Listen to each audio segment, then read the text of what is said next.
Future information technology کا ہے، لیکن ہمارے نوجوان انفارمیشن ٹیکنالوجی میں بالکل نابینا ہے۔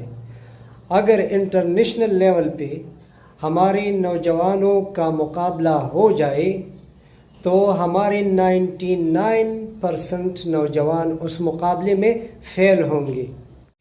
ہمارے نوجوان انتہائی ذہین اور ٹیلنٹڈ ہے، لیکن ان کے پاس لیپ ٹاپ نہیں۔ حکومت کو چاہیے کہ کلاس 6 سے لے کے ایم اے تک تمام اسٹوڈنٹس کو، خواہ سرکاری اسکولوں میں ہو یا پرائیویٹ اسکولوں میں ہو یا مدارس میں ہو، ان تمام اسٹوڈنٹس کو لیپ ٹاپ فراہم کرے۔ اگر حکومت فراہم نہیں کر سکتی تو انٹرنیشنل ڈونر ایجنسی سے درخواست کرے، بل گیٹ سے درخواست کرے۔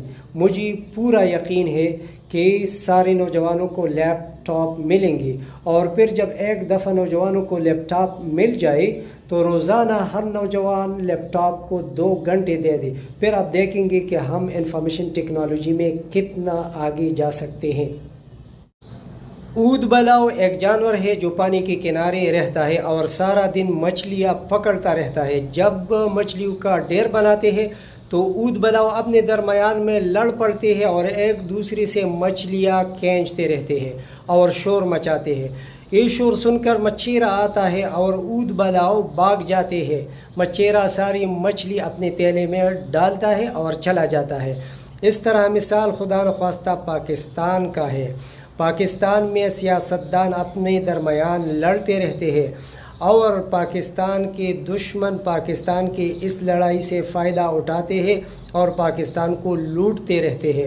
اگر خدا نخواستہ پاکستان کی سیاستدان ان لڑائیوں کو ختم نہیں کرتے اور ایک جمہوری نظام کو تشکیل نہیں دیتے جس میں حکومت اور اپوزیشن دونوں ایک پازیٹیو رول ادا کرے، تو خدا نخواستہ اگر آپ اس طرح لڑتے رہیں تو ہمارے دشمن اس ملک کو لوٹتے رہیں گے، تو اس طرح نہ رہے گا بانس اور نہ بجے گی بانسری۔ میں سمجھتا ہوں کہ پاکستان آج کل انتہائی سخت ترین اندرونی اور بیرونی سازشوں کے نرغے میں ہے، اور ہم تاریخ کے انتہائی سخت ترین حالات سے گزر رہے ہیں۔ لیکن ہم سب کو یہ امید رکھنی چاہیے کہ انشاءاللہ ہم ان حالات پر قابو پا لیں گے اور ہم اس خطے کے انتہائی خوشحال ترین اور ترقی یافتہ ملک بن جائیں گے۔ پھر ہمارا دشمن بھی انگشت بدندان رہ جائے گا، لیکن وقت کے ساتھ ساتھ انشاءاللہ یہ سب کچھ ٹھیک ہو جائیں گے۔ ہم سب کو حوصلہ رکھنی چاہیے اور امید رکھنی چاہیے اور کوشش کرنی چاہیے کہ ہم اپنے ملک کو جتنا زیادہ اچھا بنا سکتے ہیں اس کو بنانے کی کوشش کریں گے، تو انشاءاللہ جب ہمارا ملک کامیاب ہو جائے گا تو ہمارے دشمن انگشت بدندان رہ جائیں گے۔ اور ان کے لیے میرا یہ پیغام ہے کہ شاہین تیرے پرواز سے جلتا ہے زمانہ، تو اور بھی اس آگ کو بازو سے ہوا دو۔ پرانے زمانے میں جب کوئی بادشاہ مر جاتا تھا تو سارے لوگ ایک بڑے میدان میں اکٹھے ہو جاتے تھے اور ایک پرندے کو اڑاتا، اور وہ پرندہ جس کے سر پہ بیٹھتا وہ بادشاہ بن جاتا۔ اس طرح ایک ملک کا بادشاہ مر گیا اور سارے لوگ ایک بڑے میدان میں اکٹھے ہو گئے اور پرندے کو اڑایا۔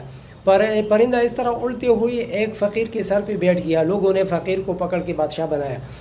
پھر کچھ دنوں بعد لوگوں نے بادشاہ کو کہا کہ بادشاہ سلامت، دشمن کی افواج نے ہمارے ملک پر حملہ کیا ہے۔ بادشاہ نے کہا کہ چلو آپ ان کے ساتھ لڑے اور میرے لیے گرم چاول بنا کے لاؤ، مجھے بھوک لگی ہے۔ بادشاہ نے چاول کھائے، پلیٹ نیچے رکھا اور سو گیا۔ پھر کچھ دنوں بعد لوگوں نے کہا کہ بادشاہ سلامت، ہماری دشمن کی فوج ہمارے شہر میں داخل ہو چکی ہے۔ بادشاہ نے کہا کہ آپ ان کے ساتھ لڑیں، میرے لیے چاول تیار کر کے لاؤ۔ اس نے چاول کھائے اور پلیٹ نیچے رکھ کے سو گیا۔ پھر کچھ وقت بعد لوگوں نے کہا کہ بادشاہ سلامت، ہماری دشمن کی فوج شاہی محل میں داخل ہو چکی ہے۔ اس نے کہا اچھا۔ اس نے ایسا کیا کہ چاول کھائے، پلیٹ نیچے رکھا اور اپنی فقیری سامان اٹھا کے ان کو کہا کہ آپ جانیں اور آپ کا کام جانیں۔ تو اس کہانی کا مقصد یہ ہے کہ جب بھی آپ اپنے لیڈر کا انتخاب کرتے ہیں تو سب سے پہلے یہ سوچیں کہ ایسا نہ ہو کہ آپ کا لیڈر آپ کو میدان جنگ میں چھوڑ کے بھاگ جائے۔ یعنی آپ ایک مضبوط کیریکٹر رکھنے والی لیڈر کا انتخاب کریں اور سوچ سمجھ کے کریں۔